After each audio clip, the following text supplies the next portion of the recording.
శ్రీ గురుభ్యో నమః. శ్రీమాత్రే నమః. మా భక్తి టీవీని ప్రోత్సహిస్తున్నటువంటి మా ప్రేక్షకులందరికీ ధన్యవాదాలు తెలియజేస్తూ 14 సెప్టెంబర్ నుంచి 20 సెప్టెంబర్ వరకు గల కాలానికి రాశి ఫలితాలు ఎలా ఉన్నాయో తెలియచెప్పుకుందాము.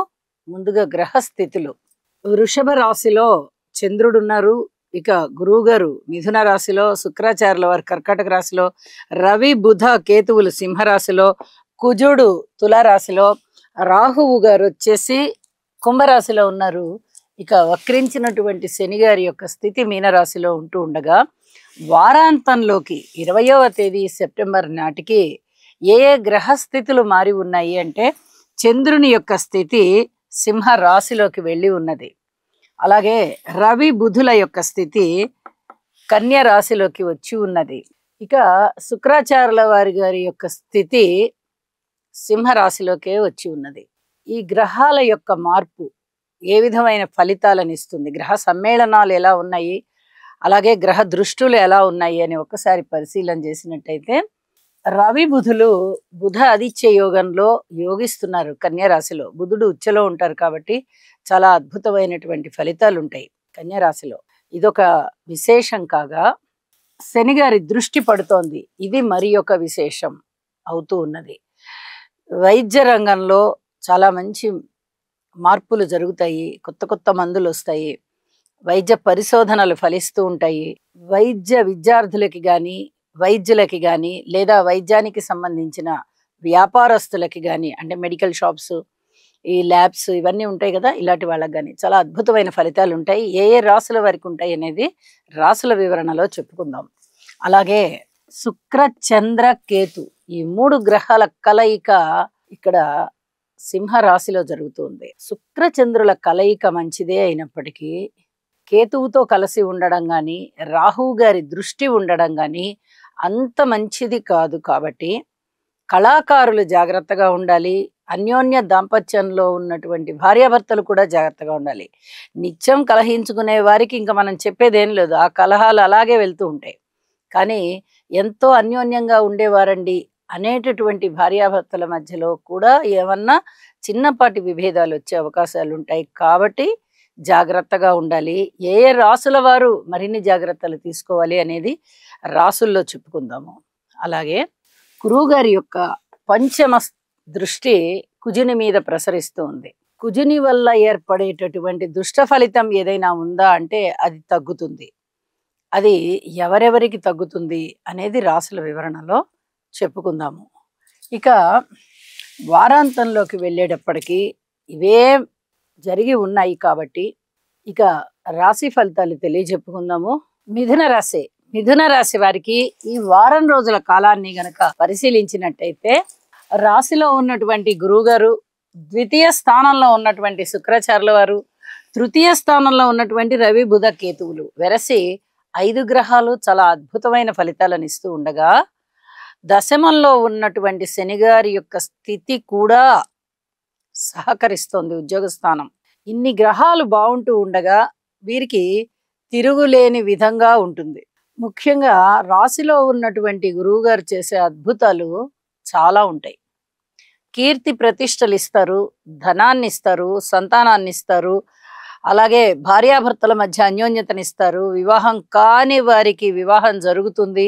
వివాహం జరిగే దిశగా అనుకూలమైన మార్పులు జరుగుతాయి. అంటే సంబంధం కుదరడము, మాట్లాడుకోవడము, ఫలానా అప్పుడు నిశ్చయం చేసుకుందాము, నిశ్చయ తాంబూలాలు తీసుకుందాము అని నిశ్చయం చేసుకోవడము, ఇలాంటివన్నీ కూడా చాలా చాలా బాగుంటాయి. కుటుంబం చాలా అన్యోన్య కుటుంబంగా ఉంటుంది. ఐకమత్యం బాగుంటుంది. సంపదలు పెరుగుతాయి. ఆదాయ మార్గాలు పెరుగుతాయి. పేరు ప్రతిష్టలు పెరుగుతాయి. అలాగే అన్నదమ్ముల సహాయ సహకారాలు పెరుగుతాయి. ఇప్పటి వరకు కోర్టు కేసులు ఏవైనా ఉంటే వాటిని వదిలిపెట్టండి, కొంచెం వాయిదా వేసుకోండి అని చెప్తూ వచ్చాను. ఇప్పుడు కోర్టు కేసులు ఏమన్నా ఉన్నా కూడా అవి మళ్ళీ కాస్త ముందరకు వచ్చేటటువంటి పరిస్థితి కనిపిస్తుంది. అన్నదమ్ముల సహాయ సహకారాలు బాగా కనిపిస్తూ ఉన్నాయి. అలాగే బంధువర్గ రీత్యా కూడా, దగ్గర ప్రయాణాల రీత్యా కూడా చక్కటి ఆత్మీయ ఆదరణలు కానీ, ప్రయాణాలు లాభించడం కానీ, ఇలాంటివన్నీ చాలా బాగున్నాయి. ధైర్య సాహసోపేతమైనటువంటి నిర్ణయాలు తీసుకుంటారు, అమలు చేసుకుంటారు, అందులో విజయం సాధిస్తారు. మాతృవర్గ రీత్యా కొద్దిగా అననుకూలమైన కాలం ఉంటూ ఉంటుంది. ఇది చాలా జాగ్రత్తగా ఉండవలసినటువంటి కాలము. అలాగే విద్యార్థులు కొంచెం శ్రమతో ఫలితాలు సాధిస్తారు. కార్మికులు, కర్షకులు, నేత పనివారు, చేతివృత్తుల వారు, వ్యవసాయదారులు వీరందరూ బాగున్నారు. స్త్రీలు కూడా బాగున్నారు. అయితే అనారోగ్యం ఏమైనా చేస్తుందా, ఔషధ సేవ ఏమైనా చేయాల్సి వస్తుందా అనేటట్టుగా ఉంది. సంతాన రీత్యా చిన్నపాటి ఓర్పు కలిగి ఉండండి. ఇది అయినప్పటికీ కూడా సంతృప్తిగానే ఉంటారు. ఓర్పు మటుకు ప్రధానంగా ఉండాలి అని చెప్పి తెలియజేస్తూ ఉన్నాను. ఇక పబ్లిక్ రిలేషన్స్ చాలా చాలా బాగుంటాయి. పిత్రార్జితాలు చేతికొచ్చే విధంగా ఉంటాయి. దైవభక్తి పెరుగుతుంది. దైవ కార్యాలు చేస్తారు. అన్ని విధాల అనుకూలతలు సిద్ధిస్తూ ఉన్నాయి. ఇక వారాంతానికి వెళ్ళేటప్పటికీ చంద్రుని యొక్క గమనము తృతీయ స్థానంలోకి వచ్చి చాలా అనుకూలమైన ఫలితాలు ఇస్తూ ఉండగా, శుక్రాచార్యుల వారు అంతగా అనుకూలతని ఇవ్వబోవడం లేదు. భార్యాభర్తల అనుబంధ రీత్యా చిన్నపాటి జాగ్రత్తలు తీసుకుంటూ ఉండండి. ఇక చతుర్థ స్థానంలో బుధ ఆదిత్య యోగం పట్టింది. బుధుడు చాలా అద్భుతమైనటువంటి ఫలితాలు ఇస్తూ ఉండగా, ఇక్కడ బుధ ఆదిత్య యోగం కూడా ఏర్పడి ఉన్నది కాబట్టి అద్భుతమైనటువంటి ఫలితాలు. ముఖ్యంగా విద్యార్థులు కానీ, వైద్యులు కానీ ఎవరైనా సరే చాలా అద్భుతమైనటువంటి ఫలితాలని పొందుతారు అని చెప్పి తెలియజేస్తూ ఉన్నాను. ఇక రాహుగ్రహ స్తోత్రాలు, శనిగ్రహ స్తోత్రాలు పఠించడం చాలా చాలా మంచిది. అలాగే కేతుగ్రహ స్తోత్రాలు కూడా పఠించండి. మరింతగా మానసికమైన శాంతి పెరుగుతుంది. శుభం. రవిగ్రహ అనుకూలత కొరకు జపాకుసుమ సంకాశం కాశ్యపేయం మహాద్యుతిం తమోరిం సర్వపాపఘ్నం ప్రణతోస్మి దివాకరం. ఓం హ్రాం హ్రీం హ్రౌం సహ సూర్యాయ నమః. బుధగ్రహం యొక్క అనుకూలత కొరకు ప్రియంగు కలికాశ్యామం రూపేణ ప్రతిమం బుధం సౌమ్యం సౌమ్య గుణోపేతం తం బుధం ప్రణమామ్యహం. ఓం బ్రాం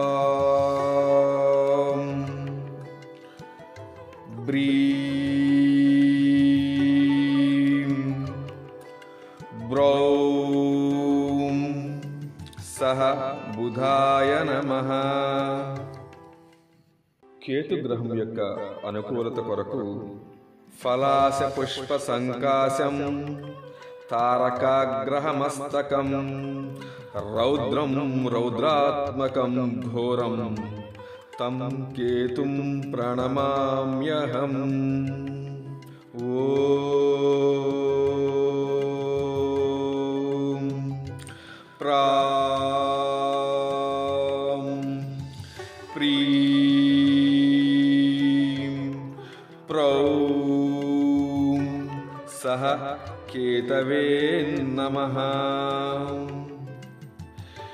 ఈ శ్లోకాన్ని పఠించటం వలన గ్రహ దోషములు ఏవైతే ఉన్నాయో అవన్నీ కూడా నివారించబడి మానసిక ప్రశాంతత చేకూరి దుఃఖ ఈతి బాధల నివారణ ఏదైతే ఉందో అదంతా కూడా మీకు తప్పగా కలిగే అవకాశం ఉన్నది.